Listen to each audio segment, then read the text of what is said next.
happening now. We'd like to welcome our viewers from across North America and around the world. This is the EdTech Situation Room, episode 276 for Thursday, December the 15th, 2022. And yes, folks, we are rescheduled from our normal Wednesday time. My name is Wes Fryer, coming to you from my aspirational cabin in Matthews, North Carolina, where I am a media literacy and computer science teacher at Providence Day School in Charlotte. Joining me as always with the mountains of Montana behind and a warm watch cap on, because I bet it is a little cooler up in Missoula, Montana than it is here. It's Dr. Jason Neiffer. How are you, Dr. Neiffer? Good evening, Dr. Fryer. I'm well. And not only has it been cold here, I think I may have mentioned this in a previous episode, but Missoula, third warmest October, third coldest November, and December hasn't been a whole lot warmer. And next week, there's going to be some pretty serious weather rolling in.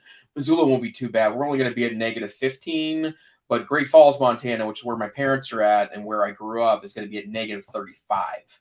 So that's real cold weather. And in fact, I think that day, if I remember correctly, because I was talking to my mom about this last night, the high will be negative 10. So they will get, that aspirational super high temperature. But yeah, super serious weather going on in Montana right now.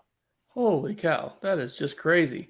Well, thank you for accommodating schedules, and I am glad that we're able to get in this week. We have had really probably the most disjointed and unpredictable schedule here of late, but for some good reasons, and we're glad to be here. So I will be getting caught up on episodes. I realized this week that we're still a little behind, but I actually re-listened to all of our early November 8th or 10th or something like that episode, and that's got me using the Arc browser, which we had talked about at that time. So far so good. What are we to do tonight, Dr. Neiffer? Well, I believe that the order of events is that we're going to spend some time tonight looking through news. And to be frank, there's a lot going on right now in the world of technology. And I think there's a lot of implications for education. One of the things that I would say is that I think a lot of big things I think there's a lot of big discussions yet to come. I feel like that perhaps that not necessarily from a disease standpoint, but certainly from a cultural standpoint, we're in kind of a post-pandemic era right now.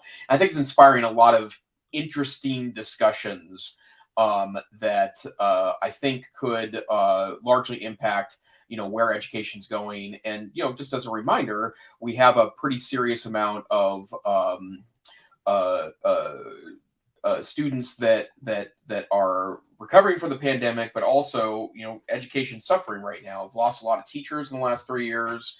There's a lot of question about the broad direction education is going. And I think there's something we need to, be thinking about as we evaluate technology and its role in the future. So tonight we have a lot of articles. As always, you can get those links at edtechedstart.com/links, but we will start off with our holiday gift giving guide for 2023, a regular feature where we like to share what we like to kind of talk about. Quick stocking stuffers you can provide your family and friends, or not so stocking stuffers, as the case may be. We have some AI news, and we may continue some of our discussions from last week. App news, social media, some journalism and polarization updates. Update on polarization, some Google news, space news, security news, Apple news, and then, of course, we'll end with our Geeks of the Week. So, Dr. Fryer, is there anything in particular that you're looking to talk about tonight first, or shall we start on with our holiday gift guide? Yeah, absolutely. Let's start holiday time. So what do you got for us? Well, I want to start with a notion that I think I've talked about each year we've done this, but I think this is pretty important. If you're buying for nerds in your life, don't assume that you know what they want specifically. And the reason why I mention that is because, it's a very interesting world we live in. If someone tells you that they want an iPad, that can mean everything from the low-end $300 iPad all the way up to the $2,000 super high-end iPad Pro 12.9 inch. And the bottom line is that, it's always generous and wonderful to give gifts. But if you're looking to truly delight or meet the dreams or desires of those that you're giving gifts to, it's okay to ask information about that. And in fact, I think I've been most satisfied myself with holiday time and even birthday gifts when I provide a list to my friends and family to ultimately purchase from. But I have three quick things I want to share, and then Dr. Fryer, I know you've got some things you want to share as well that I think are worthy of gift giving. The first one is that I think that a USB battery pack is a wonderful gift that really is the gift that keeps on giving. And these items are down to a relatively paltry amount. It used to be 7, 8, 9 years ago, you could buy big battery packs, but it cost a lot of money to get them, and they didn't have that much capability.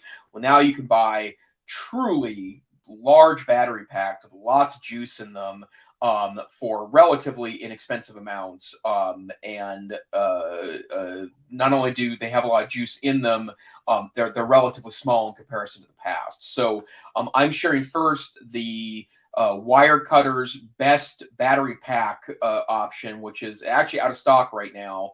But it's a ZMI USB PD style backup battery and hub. Which I think is a truly wonderful option here. And it's like my favorite one, which they don't make anymore. But this is a battery pack that has 20,000 milliamp hours, which would fully charge even one of the larger battery iPads. It would charge your iPhone at least 2 times, if not 3. And there are some Android phones that this thing would charge 5 or 6 times over. But what I love about this is that it's USB-C, but it also has traditional USB ports on it. So you can charge it up with a fast USB-C charger and then just throw this in your backpack. And I have a variety of charging opportunities that go along with me, but I do have a big tech bag that, especially when I'm traveling or I'm going home for 2 weeks to visit my parents, or I spending a day in a coffee shop, my tech bag comes with me, and there's a lot of equipment in my tech bag. And I have a big 20,000 milliamp hour USB-C battery that goes with me in that bag. And it's big enough to charge most USB-C laptops. It's fast enough to do that. It can usually charge a phone or 2 plus your iPad. In this case, you can have 3 things going out at once. It also shows you can use it as like a hub. Yes, yeah, that's true. In fact, because they're wired through the USB ports are wired through on there, so you can plug in, for example, like a mouse dongle or a phone, for that matter, for both charging and then data purposes. So now, Amazon's actually saying that one is not available. Yeah, it sold out a couple of days ago. Oh, okay. But I think it might be back soon. So, and again, this is Wirecutter's recommended one. I would say if you're going to buy a battery pack, though, read the reviews that you're not aware of. Read the reviews. Make sure that, read the comments to make sure that you're not picking up something that could potentially damage a phone. And there's lots of crappy charging implements around on sites like Amazon. But if you just read the reviews and are careful about it, utilizing brands you've heard of before, it's a pretty good piece. One other, and I was going to bring it with me, and of course, I forgot, probably my favorite thing that I purchased in 2022, and as I'm sure no one is surprised, I purchased a lot of doodads in 2022. But when I updated to the new iPhone 13 in 2021, this came with the magnetic charging, or MagSafe, back on the phone. And one of the things a lot of people don't know is that there's MagSafe, but then you could add a case to your phone that actually increases the power of that battery. I'm sorry, the power of that magnet, so things stick to it a little bit better. So this is, in fact, I even bought this used because I knew it would get scratched up pretty quickly. But I did buy a MagSafe compatible clear case for my iPhone 13, and Anker makes 2 really wonderful batteries. One of them is called the Anker 622, and I believe the other one is the 633. That's correct. That it's got double the power in it. But these are batteries that cost anywhere from actually, it looks like there's one on sale right now for $44 if you want the black color. But if you can buy one that's the same color as your phone. It's a shame that I forgot to bring this upstairs. But it literally sticks on the back of it, and it has 5,000 milliamp hours of juice in it, which is enough to charge up your phone back to full power if you're in the 10, 20, 30% range. And what I love about it is that it's super portable. It just snaps to the back of my phone.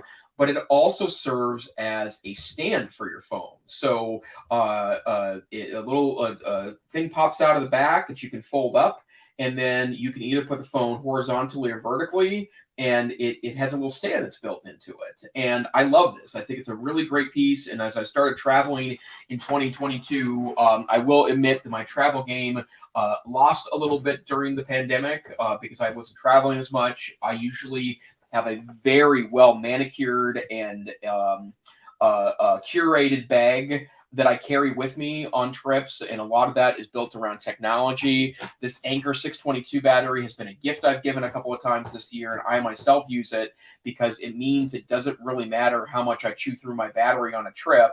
And my battery life is going down on this phone because I'm about a year into it now and the battery health is going down. I don't worry about that because I can get to 10 or 20% even halfway through my trip and pop the battery onto the back. It sticks there, it's easy in my pocket, and it doubles as a stand. So I absolutely love the Anker 622. I will tell you there are other knockoff versions of this, and I own a couple of them. One of the knockoffs I like a lot, but they don't sell it anymore, which is kind of a sign that it was a knockoff. And there are some other off-brand ones. Two of the off-brand ones I've used, I actually returned right away because it was clear that there wasn't much juice in it, and it was a little hinky, the build of the design. So that's my second recommended one. If you know someone with an iPhone 12, 13, or 14, and they're prone to run out of battery. And then I still think one of the best, like, larger gifts, you're looking for something a little more spendy. I bought my wife a pair of AirPods Pros for her birthday about a week before the pandemic started. Pandemic helped that gift be a little more valuable to her, but I've received them as a gift, and I know a lot of people that have gifted AirPod Pros to people. But if you're looking for, maybe a little nicer of a gift, and you have the financial wherewithal to do so, and someone wouldn't be a candidate for buying, AirPod Pros, that's just not where they would be at. They're on sale right now for $229 on Amazon, and it's really a great gift for the Apple aficionado in your life. And one of the things I can tell you for absolute sure that, especially if someone's in the Apple ecosystem, these devices just work really well together. And what's cool about the AirPod Pros is that, and this is true of the regular AirPod as well, is that they automatically, although you can tweak it to not necessarily do it without you wanting to do it, but they will move from device to device seamlessly. So if I'm listening to a podcast on my phone and I decide that I want to start watching a video on YouTube on my iPad, it just moves over with me. And it's really, really, really pretty quite great and pretty magical. So that's also on my stocking stuffer list as well. That is awesome. All right. Well, I've got four. Three are mine are geeky, and then one of them is tasty. So have I talked ham radio much? I don't think I really have I? A tiny bit. Yeah. Well, there's a thing called a Baofeng, and the Baofeng is a $20 made in China ham radio that's just incredible.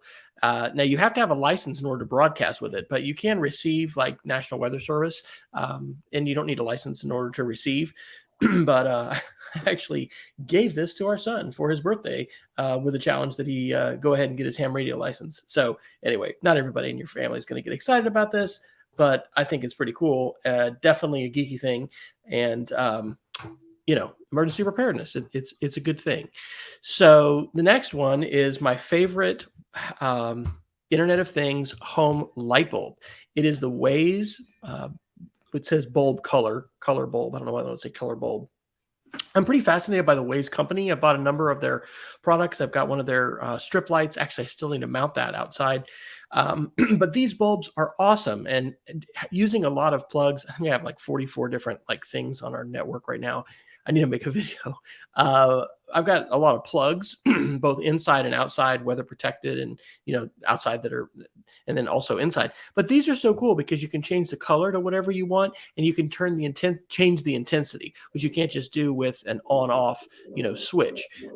So these are on sale right now, basically 9 for 2 for $18, and I think they're really awesome. And having done some research, Waze founded by some folks that were with Amazon, and I guess somehow it seems like they're figuring out how to really leverage still the Chinese supply chain and keep their prices pretty awesome.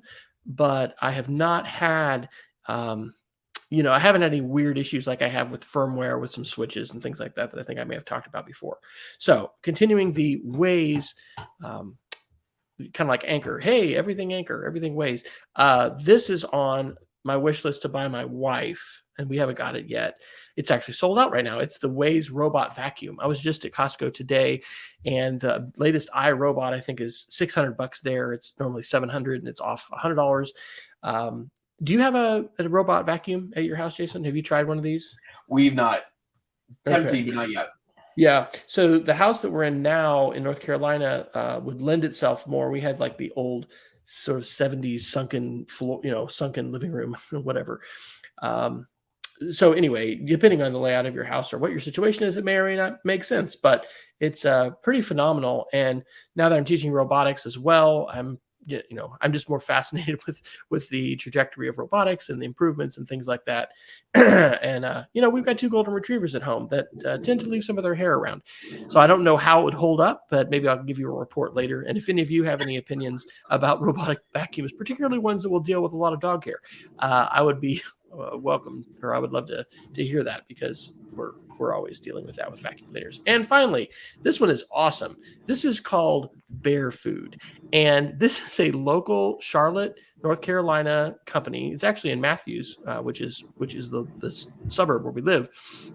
And there was a college student that was an athlete and had an unexpected injury that caused him to not have a scholarship anymore and had to come up with a way to pay for college. And so we founded this company, Bear Food. This is amazing. It's super tasty.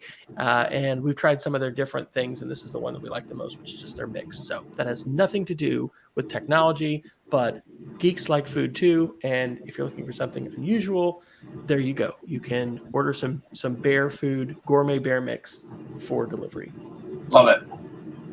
I do report on how the robotic vacuum deals with dog hair, because we've got a little bit going at our house with Big Lou too. All right. Well, what would you like to jump into tonight? I'm going to try to avoid rabbit holes right away. Let's talk about social media for a little while, because I have a question to ask, and I mentioned this a little bit last week, but TikTok, obviously, everyone's panicked about it. And in fact, I think a bill just passed the Senate in the last few hours where they're going to ban TikTok from all government-owned devices, which is an easy thing to pass. Passing or banning the app entirely in the United States, I think would be a lot more difficult. But I still don't feel like we're getting the full story about why this app is so troubling from a national security standpoint. And it's not that I don't believe that it is. It's just that I haven't really seen the true evidence of that yet. And I feel like that if the United States really wants to, try to make some difference here and get that kind of pulled away from things. If the United States wants us to be on board with that, and then I think that they owe us a little more information here. And I can think of all sorts of national security reasons why you wouldn't want to share that with the general public. But there is all sorts of hand-wringing going on right now. Maryland has banned TikTok from government devices. Texas has banned TikTok from state-owned phones and computers, citing cybersecurity reasons. Again today, that there's the United States Senate in that piece. So I'm not sure if I have anything additionally to say here, other than to say I kind of like to have some more information about this, and I think the public too. It'd be useful if they talked about even the kinds of risks that could be available here. And yes, that the data is on Chinese servers. That's certainly something to be thoughtful of. But there's an awful lot of data, of your data in the world, that's not stored on United States servers, and maybe even in servers in countries that are not very friendly with the U.S. So, any thoughts there, Dr. Fryer, about TikTok and the national security threat? the fact that we have government officials who are not, for instance, elected senators. Because your article there is Marco Rubio pushes TikTok ban in Congress from The Verge. I have the same article basically. I think from MSNBC. Lawmakers unveil bipartisan bill that aims to ban TikTok in the U.S. These kind of things, just like when President Trump was in office, when a politician is pushing it, you're particularly one that will say some incendiary things, and you're just not sure whether it's a political motivation or technology motivation. But I mean, we've had I think we've used these articles on the show, the chair of the FCC, who still is still involved in politics. I don't know, there's been, and then the military has taken steps. I think to your point of like, why, what is the point? I think this has to do with just the danger of the surveillance, the attention economy, the surveillance capitalism model that we have, and the fact that, I mean, I don't have a link to this, but I used, what was it, Lenza AI, right? After the show last week, you told me about that, and I did that. Ben Honeycutt, that's Kevin Honeycutt's son, who's a teacher in Colorado, I think maybe Colorado Springs. He posted on Facebook, "Hey, watch out for the terms of service, because there's an incredibly expansive, forever, we get to keep these pictures and do whatever we want to with the selfies that you upload." But in that discussion, I think that was a thread on Facebook, someone was also pointing out, I'm sad to say, I have not read the terms of service for TikTok, but I think TikTok, they were saying that you're giving something like permission to scan your network and have access to devices on your local network, and just a lot of things that are like beyond, you might think, oh, they can have my information and share it or whatever. But I think this gets to the heart of, what are the dangers when we have companies that have so much extensive information? And when you look at the size and scale of TikTok, the fact, as we've said on the show, it's the number one news source right now for Generation Z. I think that leaders, and these include not just politicians, but other elected officials that may be less political, they've recognized the incredible power that the platform has to shape public perception, and to spread disinformation, and to nudge people. I mean, this is The Social Dilemma, which is the Netflix documentary from a couple years ago. So I think the fact that the Cold War, so to speak, between the United States and China has heated up. We're not hearing a ton about that in the media, and I don't even know if we've included the link, but it was a few weeks ago that the U.S. government blocked this whole class of chips to stop them from being able to be purchased, by China. And evidently, that's really the thing that's trying to do, is to slow them down with artificial intelligence. ByteDance, which is the parent company of TikTok, is not a social media company. They are an AI company. So I think this has 100% to do with the fight for the future with artificial intelligence, and the ways that the federal government doesn't want China to be ahead. And I think because of China's,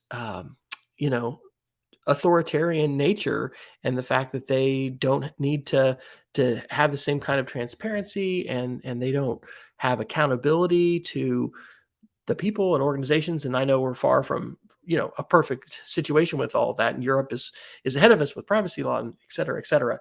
Still, I think that this is 100% about U.S. Chinese competition.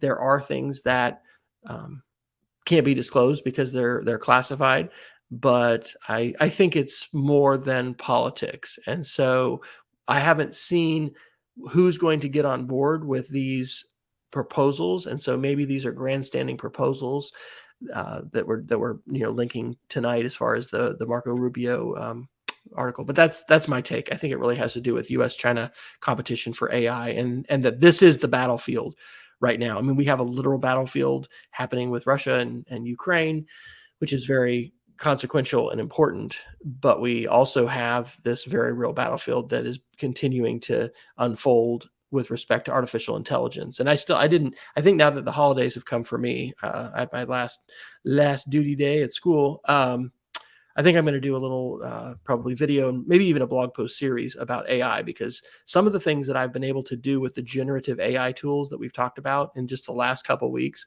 have absolutely made the hair stand up on my arms and be like, oh my gosh, I can't believe that this kind of capability is at my fingertips. And where does this go next? Because it's really different than Microsoft had a chatbot that turned into a troll in 24 hours. Isn't that's too bad? That's that those kinds of this isn't that. This is really, really capable AI that feels very different. And I think we're only seeing a tiny fraction of the whole story. Yeah, that's exactly what I feel too. And in fact, I mean, and I've been starting to send out emails to colleagues with some demos I've done with AI tools recently. The one thing we didn't talk about last week that I have noticed in the last 7 days, but there is now an AI tool built into the non-education versions of Canva. And I started experimenting with that earlier this week, and it's absolutely blowing my mind. It is so functional, and it's not available in the education version yet, although I think that's kind of a blessing for right now, because to be honest, I think this AI stuff is going to become omnipresent in our lives very quickly, and I think it's going to be an education thing in January 2023, right? And I've been talking with teachers about it. I've been sending information out to others about this, but I don't think we're prepared for it to start with. But more importantly, I think it's evolving so quickly that this is not a 2025 issue or 2030 issue. This is a January 2023 issue that I think we need to be very, very, very acutely aware of. So let's I don't want to leave all social media, but let's go up real quickly to our AI category. I think I dropped this in last time, but I have been compiling a wakelet of AI resources and AI creativity. And I actually emailed my principal this week and just offered, and hey, when we come back from school, if you'd like, I think it'd be really helpful to talk about this at a faculty meeting for at least 15 or 20 minutes and let people take a look at these tools, because at a bare minimum, if you're giving an essay assignment to, after the break, you can almost be guaranteed that if you have a class, somebody in your class is going to know about these tools, and they're not hard to have access to. You don't have to wait weeks and weeks.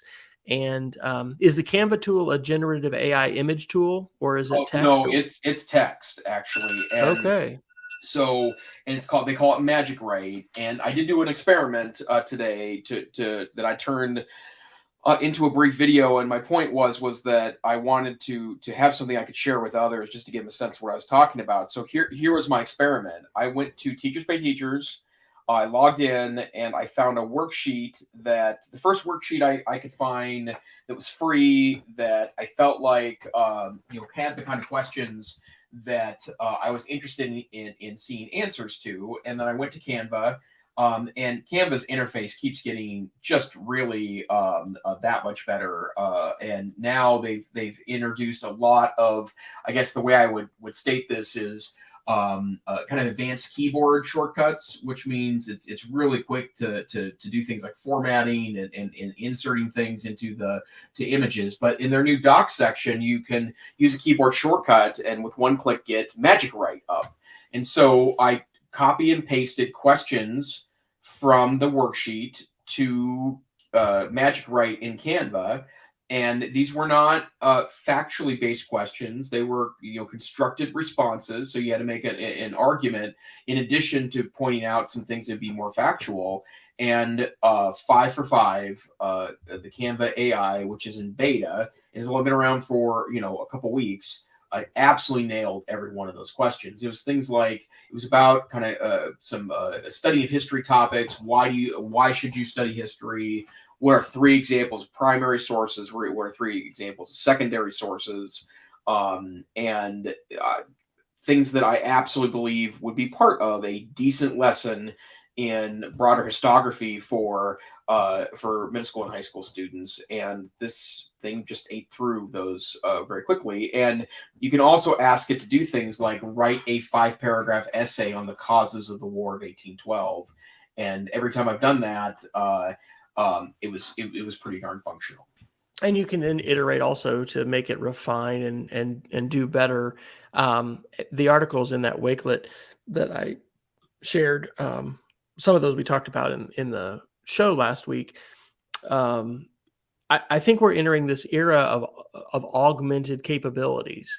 So we are already augmented by AI. Jason and I are sharing articles tonight that we found a variety of different ways. In some cases, we are connected via now Mastodon, as well as Twitter and Facebook with people who are sharing things. But algorithms like YouTube and still Twitter and other things are, they're sharing articles and videos and content that we will predictably be interested in because of things that we've been interested in before. And so machine learning has played a part in curating that. But the way in which we are visibly, and this is, Jason, I think you said you're going to get to do a closing keynote at NCCE. I do. Yeah, that's correct. Okay, so here's my number one suggestion. I think that you should do some live demos. I think you should have some recorded videos so that you can play them so that if something goes wonky or whatever.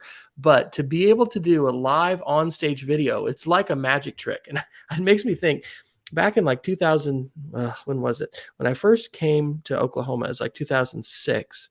I did a session that was really well attended called Digital Magic Tricks.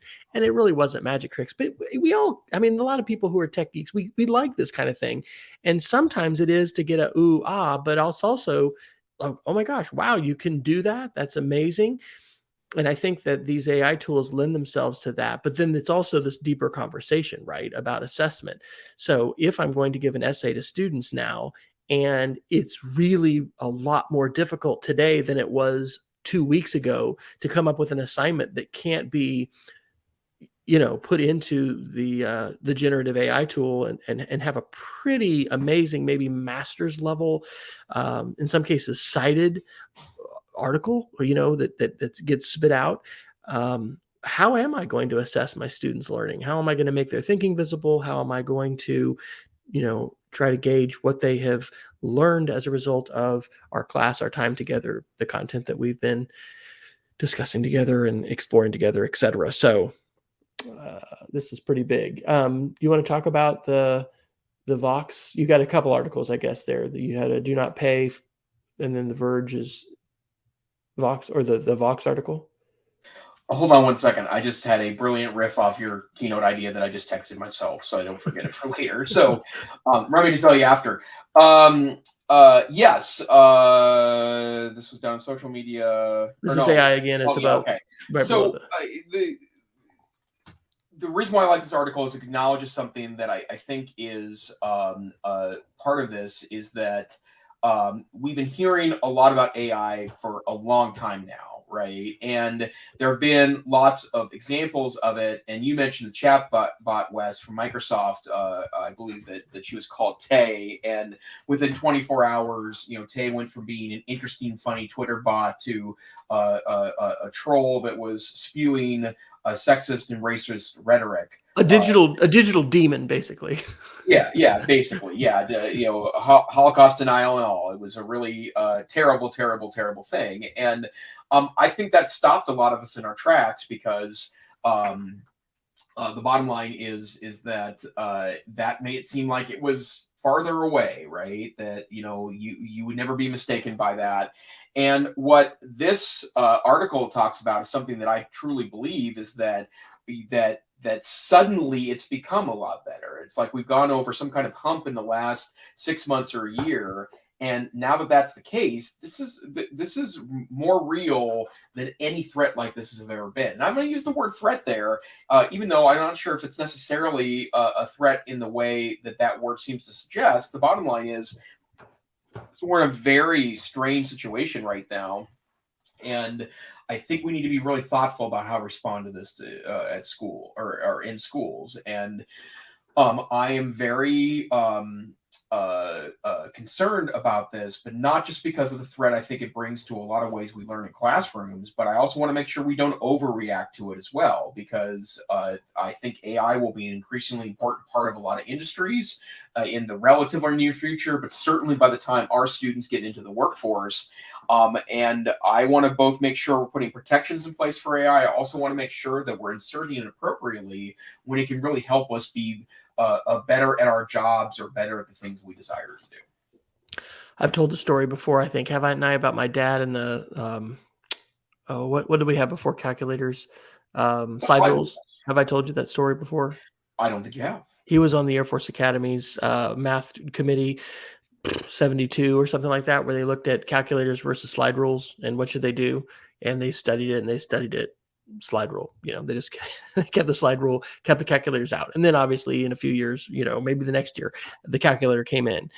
But this is something that's challenging us at a deeper level than just, I can do a manual. I can do what would be a manual calculation a lot faster, with a digital device. It's a qualitative change, and I don't have all of the words for that, but I agree with you that just as like the pandemic taught us all kinds of things, and I certainly wouldn't want and sort of lament when I've heard some colleagues say, "Oh, I'm so glad to be done with that and just to go back to the way it was," and throw away all that tech and all that stuff that we used to, for instance, with Seesaw. We've had some teachers say that kind of thing. I'm like, no, don't give it up, because there's so many good things and transformative things that we can do with that technology. That's this moment as well, but it's a jarring moment. I think that it's a big deal. I don't think that hey, I've been guilty of overhyping tech at times and being Pollyanna-ish and like all Mr. Techno optimist and all this. Guilty as charged. But this feels different, and this looks different. And some of these articles we've talked about, like the essay is dead. College English is over. We're just going to have to. It's a good opportunity actually to rethink assessment, because even AI aside, it's a great thing to rethink the ways that we assess students and how valid and beneficial and also differentiated that is. And there's a lot of aspects to that. So good stuff. Yep, totally. Good stuff, and then a lot of thoughtful stuff. So yeah. Okay, where do we go next? Well, you want to this do not pay. This was a Verge article that says do not pay is launching an AI chatbot that can negotiate your bills. Isn't that kind of like Trim? Trim was a thing like that too? It was one that I've recommended in the past. I thought this was super interesting from the standpoint of, I think this is what we want to be careful about, right? Like there was a lot of concerning media in the last 10 days over these chatbots and these new chat tools and the automators for art. But this is an interesting thing, because this gives power to someone to do something that they don't have the power to do themselves, or would have no idea how to do, or maybe even has social anxiety to a point they couldn't do this. But it is really interesting that via a chat bot, do not pay is utilizing that technology. And it's a lot like Trim, the tool I've recommended here in the past, of which has negotiated down my cable internet bill every year for the last 3 years. I think this is a really interesting way to go about that process.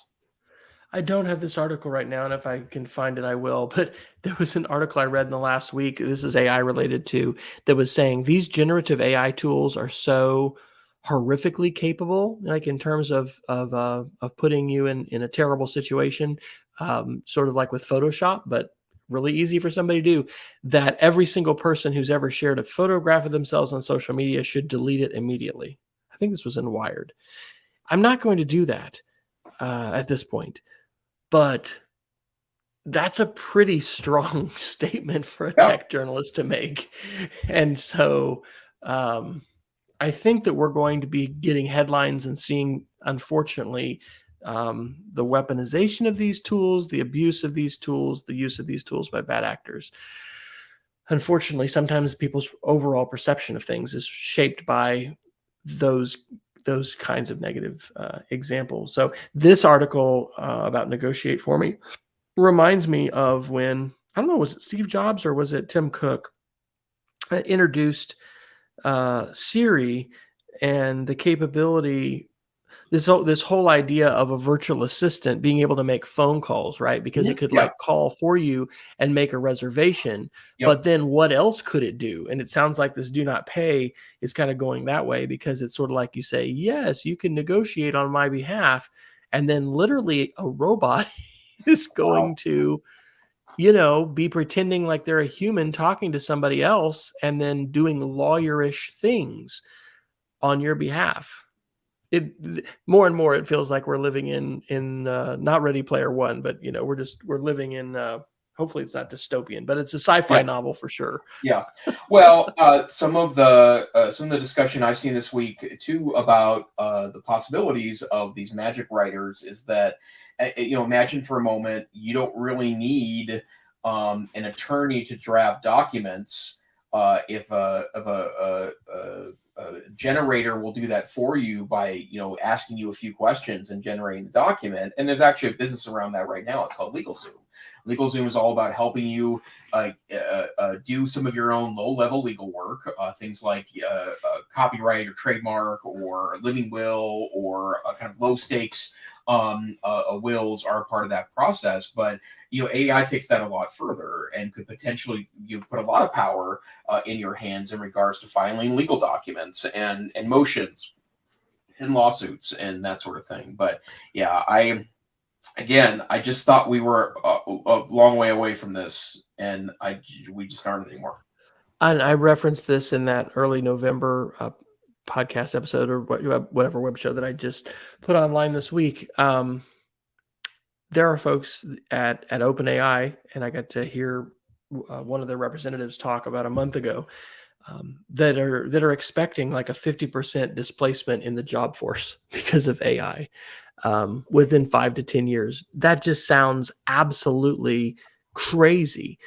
But when these tools are broadly available, and when corporations and business interests that are really focused on maximizing the bottom line see that the function, and we're not just talking about low level labor here, we're talking about mid and we're talking about, it's not just, this isn't just blue collar workers. In fact, in some cases, if you're a blue collar worker, you might have a safer job than a white collar worker. We're talking about a lot of white collar jobs and the potential in banking, accounting, lawyering, finance, all kinds of things. So these are some jarring changes that, again, this is why it's fun to get together, Jason, usually once a week, not always, but talk about these things, because this is a lot to wrap our heads around.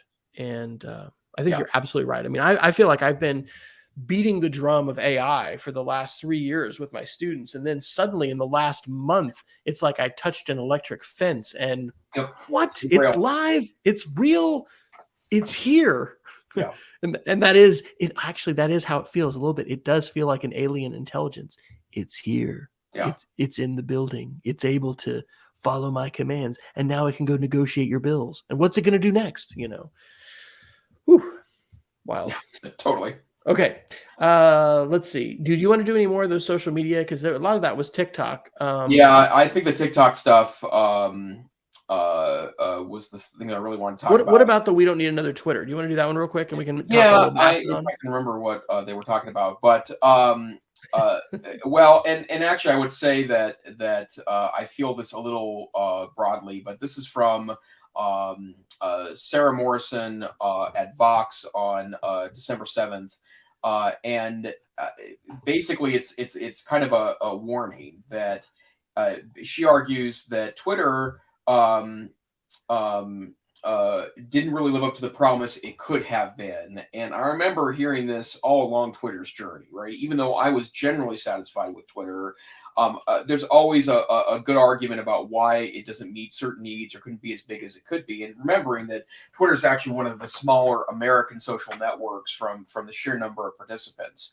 But the bottom line is that a lot of people believe it just didn't meet its promise. And what Sarah's arguing is that the current crop of replacements, and she mentions both broadly and generally, aren't going to be able to do it either, and specifically calls out possibilities like Mastodon as it could be, but probably not. And we should be looking to design these better from the ground up, as opposed to just adopting other feature sets and then hope that it works out.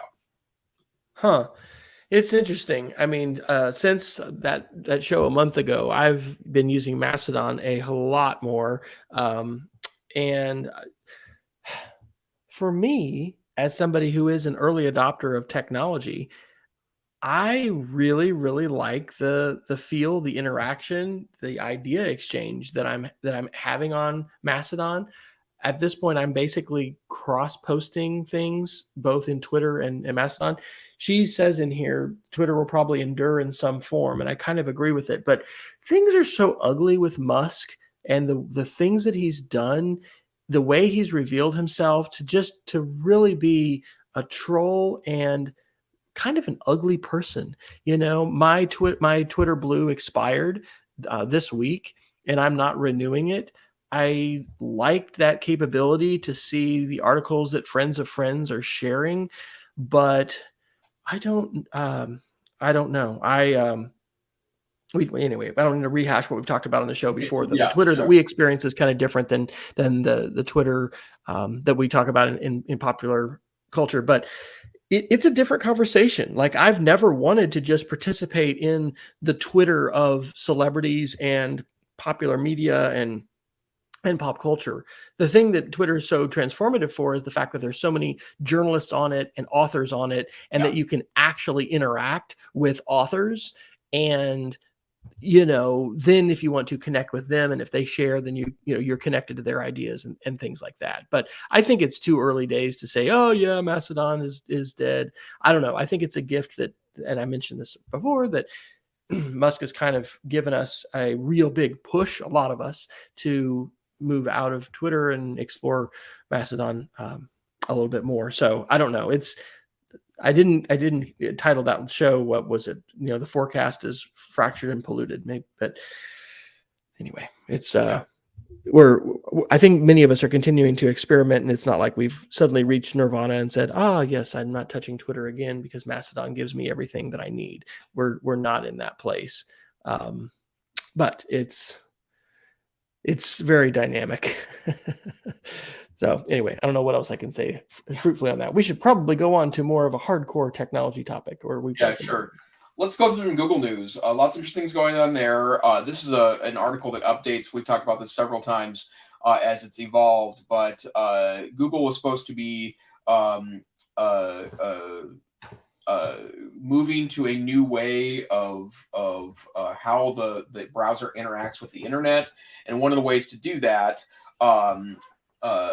is they were going to depreciate something called Manifest v2, and that standard that they utilize essentially allows third-party extensions to be able to block critical elements of a website, like in an ad. And so if you use ad block or other ad blocking like technologies, that's how that works, is that it has to stand in the middle and sort some things out of what it ultimately sends to you. And Google was going to move on to something new that would be Manifest v3, but it would utilize a different set of technologies that effectively blocked a lot of those extensions from doing what they were supposed to do. And they've advertised as being more secure and a better web and that sort of thing. But privacy advocates and also a lot of techies were annoyed with the decision to go in that direction. And have talked very openly about that. Well, Google has delayed that depreciation a couple of times now, and now it's being delayed again, and it's sometime later in 2023, or perhaps not even in 2023 at all. So I guess there's been at least a temporary reprieve from the tools that do the ad blocking that I know a lot of folks end up taking advantage of. On that note, the Arc browser, which I'm using for tonight's show, and I'm actually using it on two screens here, has a built-in ad blocker. But interestingly, looking at this 9 to 5 Google article, I'm seeing this ad for YouTube TV over here. So I just flip back to Chrome, where I've got uBlock Origin running, and no ad there. So interesting even when we say ad blocker, what does that mean is being blocked? And it was a seismic proposal in terms of changing some really big things that were going to impact the whole data economy in a huge way. And Jason, we mentioned in that November 9th or whatever show, maybe as a experiment, that we could buy our own data on the on the dark web. Let's do that in 2023. Like, I think that would, in fact, you know what, we could do that, and we could write an article. I probably should write some articles that get published. I don't know. Yeah, let's that would be fun, I think. It could be scary too. Yeah, it could be. And if by the way, if I stop talking about this, please know that my data didn't go so hot. So after I opened it, but let's see if we can pull that off, because I think that's an interesting piece. And if we can buy our own individual data, scary, right? I bet we're gonna be shocked. We're gonna be shocked. Yeah. Wow. It'll be interesting to know, though, if it's possible to do that, to go in granularly, or if it's more like, I want to see all the iPhone users in this metropolitan area or something. Okay. What else we got with the Googles? This was an interesting article from 9 to 5 Google on December 8th. There is a new version of Chrome OS out, and that's also true of Chrome, the web browser, as well. But they offer a new set of features in Chrome 108 that I think are both super interesting. There's a new mode on both the browser and the operating system for memory saver and also energy saver. And there's nothing revolutionary about what these do.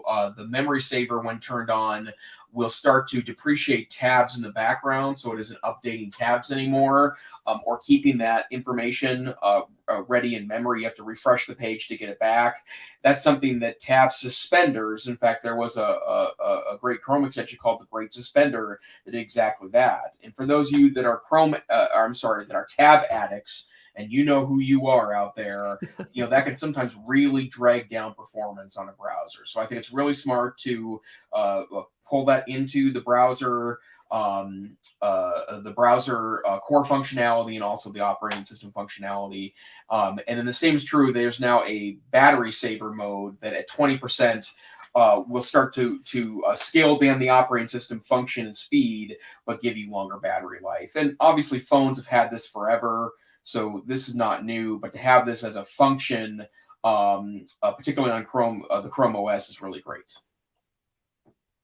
And then YouTube is going to start showing how long it takes a video to process after uploading. That is helpful.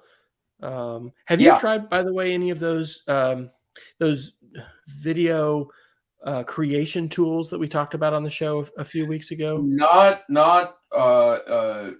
Not directly, but I saw you posted the app this afternoon on Twitter, and I can't remember the name of it, but I went ahead and purchased that app today. So I'm going to play around with it a little bit, in part because I just think about, if our minds are blown by the photos and our minds are blown by the text generation, I can't imagine what video brings to that party.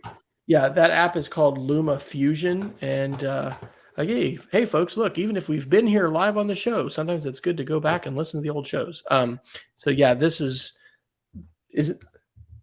a different company, I guess, than the one that did the AI avatars and stuff like that. Yeah. But it's a $30 app, so it does the effects on there are really interesting, and I think I'm looking forward to playing with them.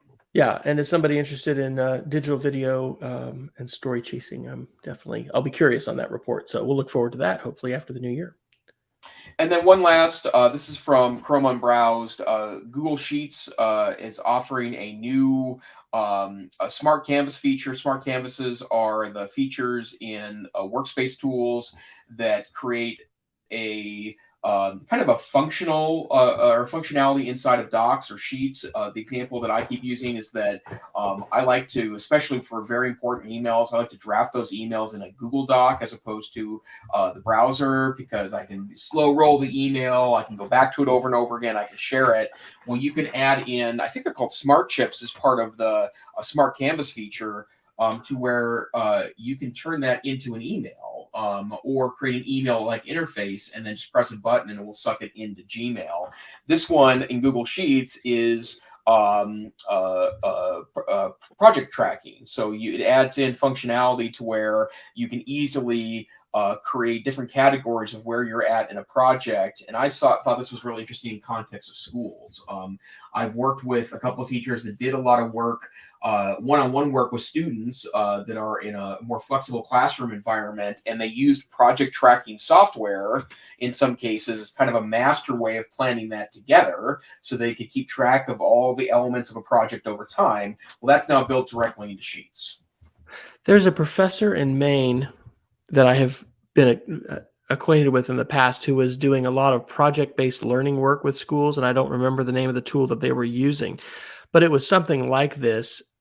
And I think if this would, well, if it is, it's integrated here, it seems like into the Google tools. I think the whole concept and actual skill of project management is an essential thing for all of us to think about personally in our lives, doing that collaboratively with groups. Like, I think, just like with financial literacy and things, there's just stuff that we don't necessarily do in school that we need to be doing. And so project management, anyway, I've been searching for checklists and things. We did our big Conspiracies and Culture Wars project again. This was the, I guess, 7th term that I've done that with students. And so I'm excited to check this out because this looks fantastic on a variety of fronts, but definitely, I'm thinking about it in terms of longer projects I'm doing with students and helping keep track of where they are and helping them make their progress visible and all that kind of stuff. Cool. Okay, where should we do next? Well, actually, look at the time. We're at nearly the top of the hour here. So, is there anything else we have to get in this week? Yeah, let's talk about Apple. So you put the article in from The Verge on December 13th. Apple is reportedly preparing to allow third-party app stores on the iPhone. I had found another article similar. The one that I had read had said, this is a result, I think, of European legislation, and so GDPR stuff.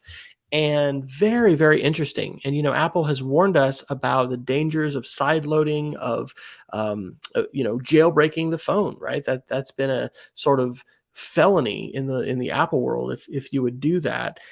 And I do think that there are security dangers to this. It's been a while since we've talked about all of these kinds of fights in terms of the App Store and Apple's 30% and all of that. In fact, where did that, who, wasn't it Fortnite? Maybe we should do an update on that, because where did that lawsuit land and what happened with all that? Well, I think if I remember correctly, like Apple kind of won, but so did Fortnite, and there was money, but there's another part of the trial. Yeah, I don't remember that either off the top of my head. And I have to agree with you, Wes. I mean, I came from Android, so my smartphone life was iPhone, then Android phones for a while, and back to iPhones. And I've been very happy on the iPhone, but that was a benefit of the Android architecture, is that you could install other app stores. And so there was a great open source app store that utilized free and open source software where you could download and install what's called APKs. The Android package manager is what the files are called. And you could download some extremely sketchy, very risky app stores that would allow you to install commercial versions of things. But sometimes, as often as not, it would come with other unpleasantries, like something that was trying to mine Bitcoin with your phone. So that's kind of where I think things are complicated. But since moving to Apple, I just find zero desire. I like the vetting of the App Store, and I know it creates ugh for some developers, but I like the vetting of the App Store. One thing that we didn't mention tonight, but it's sort of on the radar and the possibilities for 2023 is, Twitter could end up being blocked by Apple if they, for instance, are not able to adequately clean up the misinformation, the disinformation, the horrific content that can emerge on a user-generated platform. And so I think it's exceptionally interesting to follow all of this, because if you are able to have a third-party app store, then that's going to significantly impede Apple's ability to be able to control their ecosystem. That could affect security, but it also has big implications for freedom of speech and what people are allowed to do. And it's kind of like the internet, right? It's interesting where with the apps and with the phone, we have this ability to lock things down. And from a consumer standpoint, I think that's really helpful because, let's face it, it is good that it's harder to get malware and bad stuff on your iPhone than, let's say, it is on a Windows XP machine. But if we have these alternative, third-party app stores and things like that, that's going to change those dynamics. So interesting. It'll be, again, Europe may be leading us, and we may see the United States follow suit. But Apple's preparing to make that possible. And if it's possible in Europe, then obviously they can happen here as well. Yeah, absolutely. Okay, well, it is past the top of the hour, and we've been going just over an hour. So shall we share some geeks of the week? Yeah, I just want to. This is a reminder one, and I know Wes uses software too, but XSplit VCam it was something that I had used and enjoyed before the pandemic. But since the pandemic started, there were so many more people utilizing this software as part of their Zoom or Meet strategy that they've been developing it very aggressively. And it's a really cool piece of software. But I noticed a new functionality that I've actually used a couple of times now, which is you can now do lower third graphics, which means a lower third is your name, your title that you would put on the bottom. You've probably seen it on news shows before. Well, we've got it here, kind of. Yeah, and we're using one right now for those watching the video. And you can't really see it here because of the way the video's on here. But I've been designing new lower thirds for myself to put on conference calls. And when I've been doing virtual presentations, and it took me a little while to kind of figure out and play with it, but it's a cool piece of functionality. And I still think, and I think that the license right now is like $40. You can find coupons to make it less, but it's worth at least that because I think it's a really great piece of software. Huh. I was just trying to edit your name to see if we could show it. You have to have something in StreamYard, but yeah. So I made your name a period. There you go. Look at that. See, you can move it out. So much fancier. Folks, yet again, Dr. Neiffer has completely outclassed me and made me look like a digital hobo next to his glory. So, all right. My geek of the week is another Wakelet, but this is a Student Media Hall of Fame. I've wanted to do this for a while, and I have actually had some kids say, no, I'd prefer you not include my video, which is fine. I'm all about give kids choices. But I've included some media projects. The photosynthesis stop motion is from our daughter and her debate partner. Actually, I think they might have been sophomores, either sophomores or juniors in high school. It's the most amazing stop motion video, a student project I've ever seen in my life. It just blows your mind. And if you thought you understand photosynthesis, watch that. But there's a couple videos that were from our Conspiracies and Culture Wars. Scratch Maze Code Talks. And I did this with my robotics kids this year. It was so fun. In fact, with the iPad, and I don't know what this is called, Jason, when it's not split pane, but they would have their code up in the Spike app, and then they would pull up the Photos app and lay the video on top. And so they would play the video. And I don't have those. These are kids showing their mazes in Scratch and then talking about their projects. But anyway, in terms of visible thinking and assessment, I think that's really cool to be able to have students showing their code, showing the results of their code, and then talking about that in a reflection. And I'm going to be using that again. So anyway, that's kind of cool. And if you don't have a Student Media Hall of Fame, that could be something cool to think about doing as a teacher. Not because you want to probably make every child make a project exactly like another child has. That's not what I want to do. But it's really neat to see those capabilities and to see some really exemplary projects. And I did have some students like Mahi, who's there. She used WeVideo, and it's amazing. It's the best video about the SIFT web literacy framework and the moon hoax videos and all the stuff that we saw. It's just spectacular. So I find that kind of thing inspiring. So Dr. Neiffer, when you're not here showing me up with your digital savvy, where else can people find you? Well, I'm on. I'm still on Twitter at at Tech Savvy Teach, and I'm not sure if I'm leaving Twitter or not, but you can also find me on Mastodon.cloud, where I'm known as @Neif, Neif. And Wes, I did ask I did ask Canva to write a farewell and happy holidays to our listeners. So I want to wish you all a very happy holiday season and prosperous new year. May your days be filled with joy, love, and laughter. And may 2021 be a year of many blessings for you and your family. Cheers to good health and a bright future. Wow. Very good. You can find the Digital Hobo at wesfryer.com/after. Well, ladies and gentlemen, that's been another show. We thank you for tuning in. Apologize for our very erratic schedule of late, but there have been some good reasons for that, and we're just thankful to be here. As always, you can find our show on edtechsr.com. We invite you to follow us on Twitter at edtechsr. Follow us on Facebook, because Facebook and Twitter are how we send updates when things happen with the show. But you can download small 32 kilobit audio versions of the show, as well as smaller video versions. Check us out on YouTube. Let us know if you listen to the show, if you find any of this of value and interest, and if you'd like us to dive deeper into any topics. We anticipate having another show. I think so. Are you good for next Wednesday, as far as you know? I am. Okay.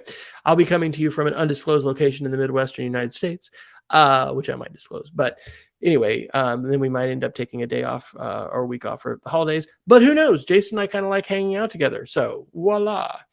So until next time, we encourage you to stay savvy, stay safe, and we hope to see you next time on the EdTech Situation Room. Night all.